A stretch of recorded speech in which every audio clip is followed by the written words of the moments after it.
Hey, selamat datang, selamat pagi, selamat siang, selamat sore, dan selamat malam. Ya, kebantu teman-teman buka video ini. Pada video kali ini kita akan membahas selanjutan dari jadwal induk produksi atau Master Production Schedule. Nah, apakah yang akan kita bahas ini itu adalah perencanaan kapasitas yang disebut juga RCCP atau Rough Cut Capacity Planning. Proses ini itu intinya adalah konversi dari jadwal induk produksi yang berisi rencana produksi menjadi kebutuhan-kebutuhan sumber daya kritis untuk menjalankan rencana produksi di JIP atau MPS itu sendiri. Dari tiga metode yang tersedia, kita akan menggunakan metode Overall Factor atau CPOF, Capacity Planning with Overall Factor. Metode Overall Factor ini sendiri membutuhkan tiga masukan, yaitu MPS atau JIP, jadi rencana produksinya itu sendiri, lalu waktu produksi untuk suatu produk, dan proporsi waktu penggunaan sumber daya. Nah, sumber daya yang dimaksud ini kalau seumpamanya kita membahas mesin, maka proporsi penggunaan mesin dan proporsi penggunaan pekerja langsung atau SDM itu sendiri. Ada tiga tahapan dalam metode ini. Tahap pertama yaitu mengidentifikasi stasiun kerja yang kritis, lalu mengembangkan faktor pekerja langsung, dan yang ketiga yaitu mengembangkan faktor beban. Nah, sudah kita sebut beberapa kali ada stasiun kerja kritis, stasiun kerja kritis. Apakah itu? Jadi, saya sudah menyiapkan sedikit simulasi untuk menggambarkan apakah itu stasiun kerja kritis. Dimulai di sini, kita punya satu lini produksi yang terdiri dari dua stasiun kerja. Ya, kita sebut saja stasiun kerja pertama ini sebagai SK produksi. Dan stasiun kerja kedua itu adalah SK packing. Pada dasarnya, stasiun kerja kritis pada topik perencanaan kapasitas adalah stasiun kerja yang memiliki faktor yang menghambat suatu lini untuk menghasilkan produktivitas yang tinggi. Nah, gambaran umumnya adalah di sini. Saya sudah mengatur dalam lini produksi ini akan ada satu stasiun kerja yang kritis. Dikatakan kritis karena stasiun kerja tersebut tidak dapat mengimbangi tingkat produktivitas stasiun kerja lain.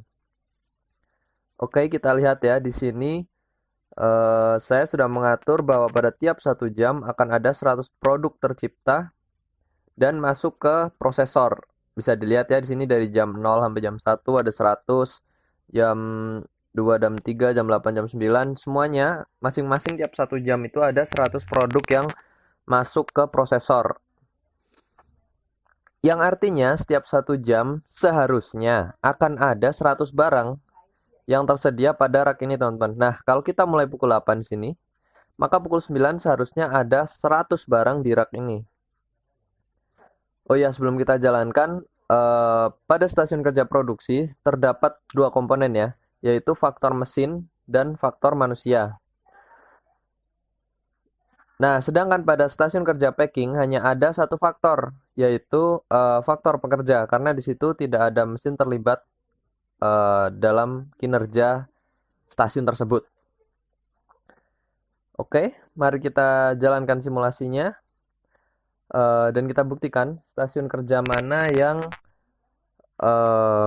menghambat lini produksi untuk mencapai produktivitas yang tinggi.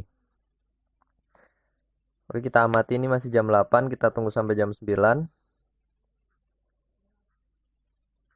Kita tingkatkan saja kecepatannya agar lebih mudah diamati.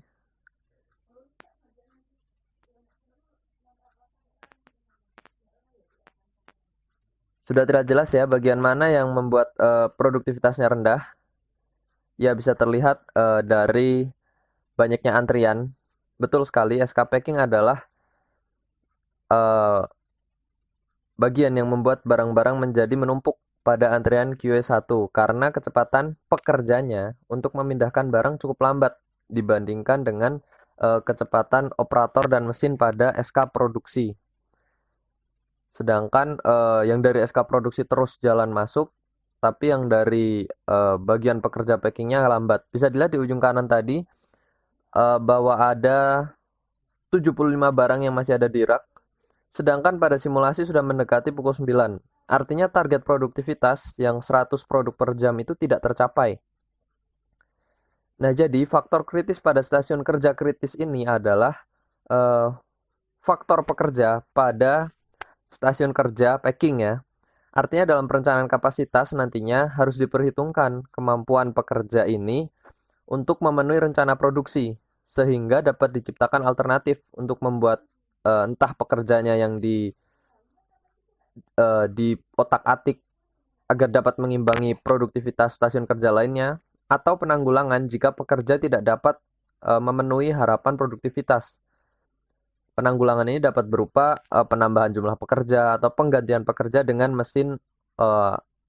mesin-mesin yang lebih produktif atau otomasi sebagai transportasi barangnya nanti.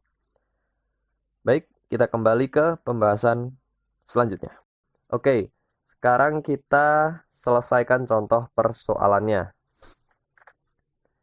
Di sini kita sudah ada soal dan dari soal ini kita dapat mengambil informasi berupa produksi per kuartal di sini serta beberapa info utama seperti total produksi selama 3 tahun, lalu waktu penggunaan pekerja selama 3 tahun dan waktu penggunaan mesin selama 3 tahun.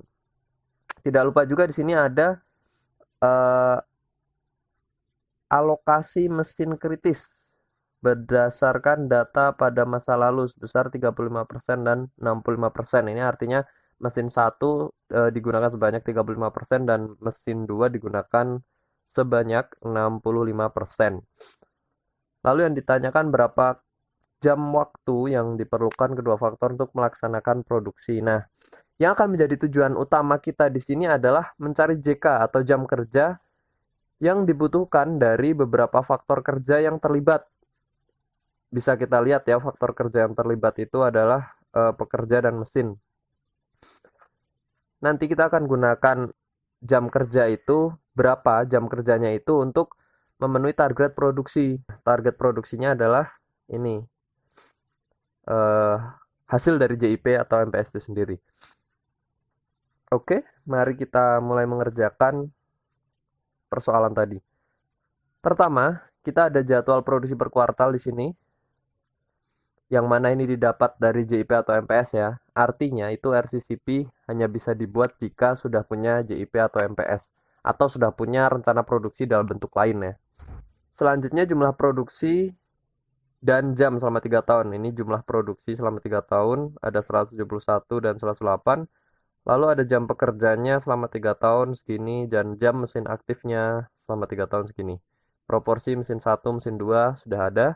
Mari kita kerjakan terlebih dahulu ya. Nilai C. Nah, nilai C ini apa sih? Kita akan gunakan nilai C ini untuk mencari nilai JK. Seperti rumus yang terlihat saat ini, nilai C itu ada dua, C untuk yang kritis dan C untuk non-kritis. Nah, C untuk kritis dan non-kritis atau stasiun kerja kritis dan non-kritis itu sebenarnya sama saja, cuman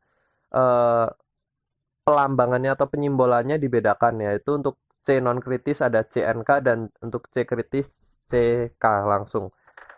Nah, total waktu produksi per unit untuk pekerja.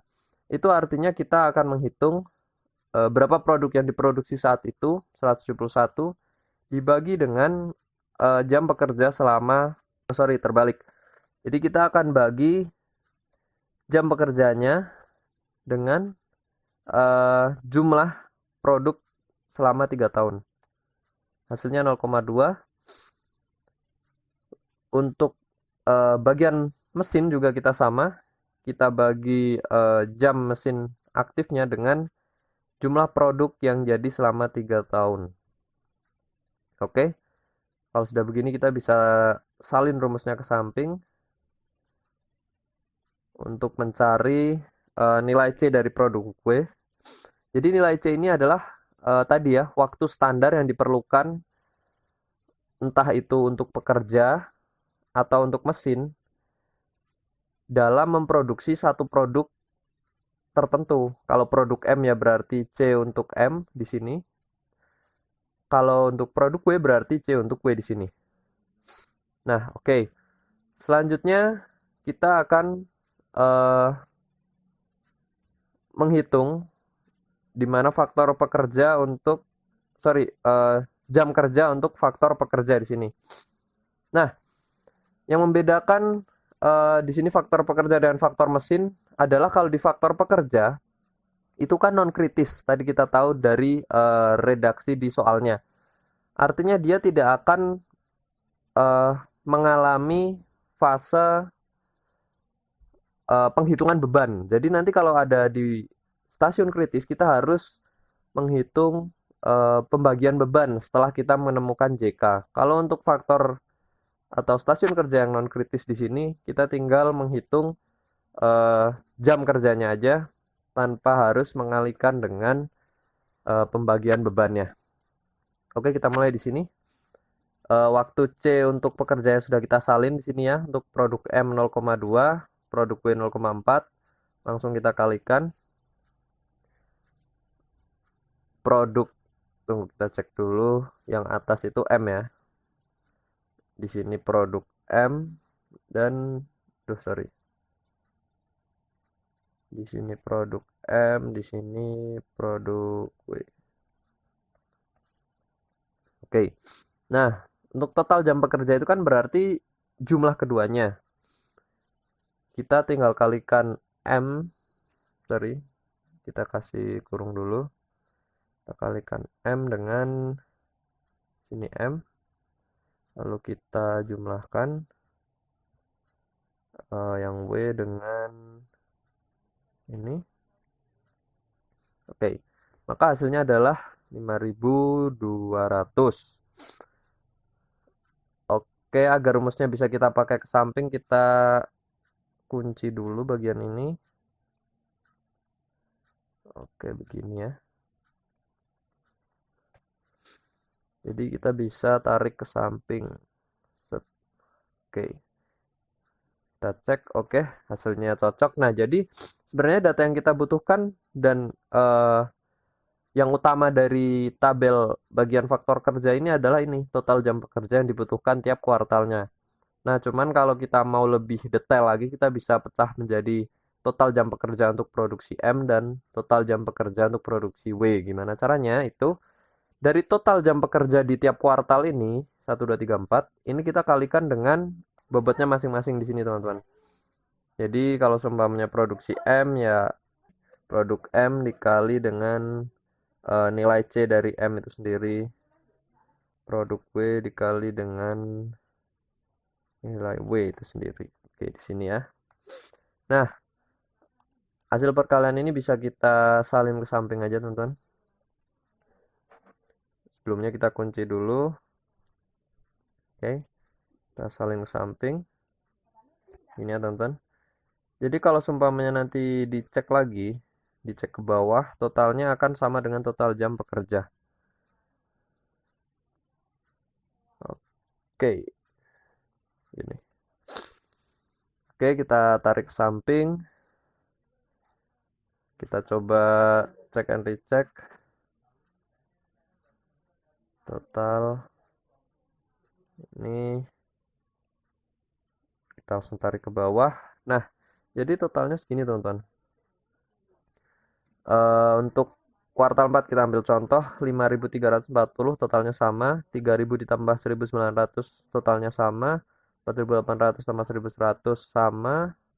Oke, sama ya, berarti perhitungan kita cocok nih untuk pembagian di produksi M dan produksi W-nya. Kita akan lanjut ke bagian stasiun kerja kritisnya atau faktor mesinnya. Nah, di faktor mesinnya ini kita bakal punya seperti tadi, waktu standarnya atau nilai C-nya yaitu 0,15 dan 0,12 ya. Ditambah untuk bagian yang kritis itu kita ada ini pembagian faktor beban. Jadi ini nanti dikalikan di bagian akhirnya, teman-teman. Oke, kita mulai dulu aja. Total jam mesin kritisnya sama seperti tadi ya. Produk M dikalikan dengan produk M. Sorry, dikalikan dengan produk M. Yes. Oke, sorry. Dikalikan dengan produk M. Lalu kita jangan lupa kasih tutup kurung di sini. Oke, jadi bakal aku speed up aja.